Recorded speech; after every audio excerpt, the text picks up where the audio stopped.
It started with a trip that was meant to bring healing, but what followed shook one of America's most prominent Christian broadcasting families to its core. Behind the polished smiles and televised sermons of the Daystar Television Network, a quiet storm was brewing, one that would eventually explode into public view with allegations, family feuds, a contested succession plan, and now, a reopened police investigation into alleged child sexual abuse. And despite Daystar's carefully crafted statements attempting to shut the door on the past, new information continues to surface, painting a deeply unsettling picture. As always, we urge you to stay with us until the end, because what happens in the final moments of this story might just change everything you thought you knew.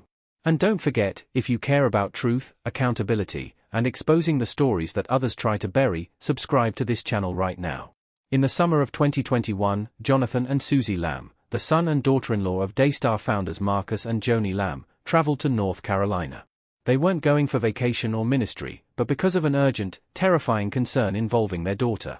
The couple had been sent there with the young girl to meet Denise Boggs, a close friend of the Lambs and the founder of Living Waters Ministry. Boggs had no clinical license, but she was trusted by Marcus and Joni as a spiritual advisor. According to Suzy, the reason they were sent away stemmed from a verse she had posted on Instagram referencing Matthew 18 verse 6, the one about it being better to be drowned in the sea than to cause a little one to stumble. That post, Suzy said, alarmed Joni, who thought Suzy was emotionally unstable and potentially dangerous. But the truth, Suzy insisted, was that she was shaken to the core by what her daughter had allegedly revealed. Knowing the stakes were high, Boggs brought in a licensed forensic counselor, Debbie Leonhardt, to assess the family and try to determine whether the child had indeed been abused. However, by the time Leonhardt sat down with the young girl, she had already shut down emotionally and wouldn't speak. Leonhardt later told the Roy's report that such silence is unfortunately common in child abuse victims, especially those who've been threatened or sworn to secrecy. Leonhardt urged Jonathan and Suzy to pursue formal counseling back in Texas, suggesting the issue had not been resolved and needed deeper investigation. But the trauma was still too fresh. Suzy said her daughter was terrified and refused to leave her side, so they delayed the next steps. Meanwhile, an entirely different drama was unfolding behind the scenes at Daystar. On the same day the couple met with Leonhardt, August 10, 2021, Marcus Lamb sent a chilling email to his 3 children and their spouses, along with Daystar's chief financial officer Arnold Torres. The email outlined a succession plan in the event of his death. And in a stark reversal of previous family discussions, it named Joni, not Jonathan, as the next president of Daystar. Jonathan, stunned, said the change was clearly a punishment. A direct consequence of his willingness to believe his daughter and accuse his brother-in-law, Pete. A week later, Marcus sent another email to his children, accusing them of becoming judge, jury, and executioner. He insisted that they had to trust his leadership, or else. There can only be one leader, Marcus warned. Your mother and I built Daystar without you, and we can run it without you. Then came what can only be described as a spiritual exercise or a manipulation tactic, depending on one's perspective. Marcus assigned every family member to write down every past hurt or offense from other family members, including against Marcus and Joni themselves, so that they could deal with it when Denise Boggs visited. But Boggs never came to Daystar. Instead, Pete and his wife were the ones who flew to North Carolina to meet with Leonhardt. According to Leonhardt, Boggs coordinated the meeting with Marcus and Joni, hoping it would help disprove the allegations. What happened next was bizarre and deeply troubling. Pete's wife insisted on being present during the interview and reportedly answered every question that was directed to her husband.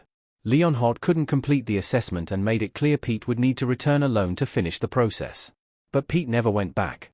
The situation should have raised serious alarms.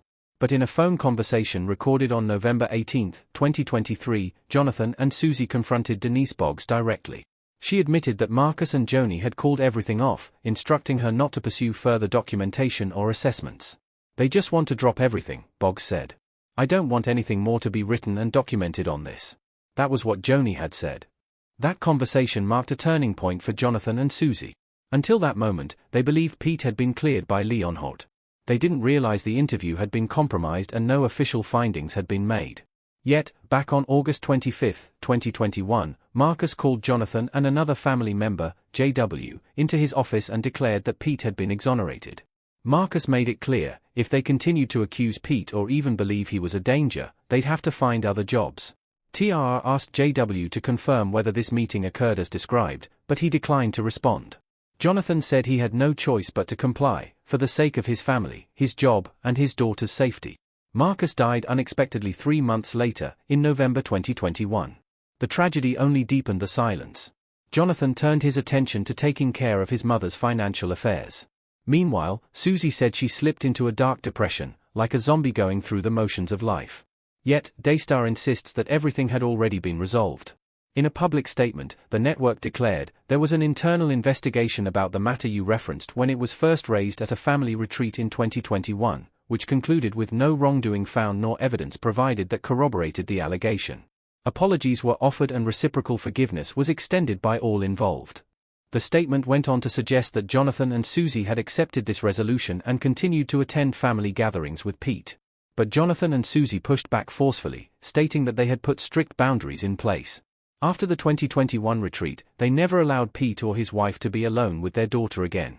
He was not allowed in their home, and any interaction with him was limited to tightly controlled environments. One family vacation in June 2022 was their only exception, done at Joni's insistence after Marcus' death. Suzy said she felt sympathy for Joni as a new widow and agreed to go, but only under strict sleeping arrangements to keep the children close. Notably, other family members like Rebecca and JW didn't attend the trip.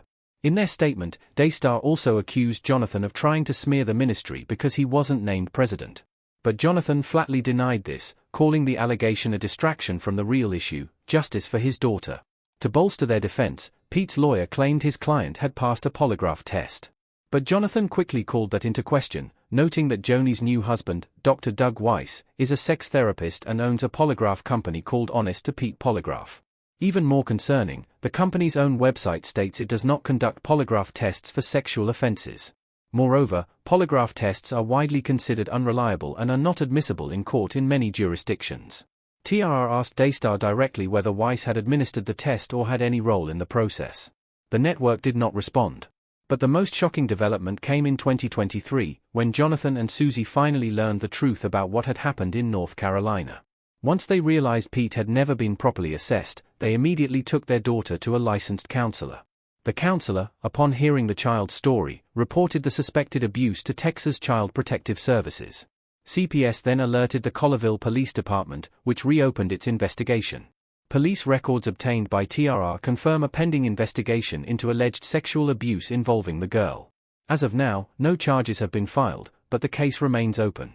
This entire saga, spanning from family betrayals to cover-ups, spiritual manipulation to mental health crises, has left the Lamb family deeply fractured. It also raises broader questions about how power and influence can silence victims, especially within tight-knit religious communities. Jonathan and Suzy maintain they've only spoken out now because they finally realized the truth had been buried under years of manipulation and misinformation. Despite the pain, the couple has made one thing clear: they will continue to pursue justice for their daughter, no matter how long it takes. If you've stayed with us this far, thank you. These stories aren't easy to tell, but they're even harder to live through. Please take a moment to subscribe to this channel. We're committed to continuing our investigation, exposing the truth, and holding those in power accountable. With your support, we can make sure that no victim's voice is ever silenced again.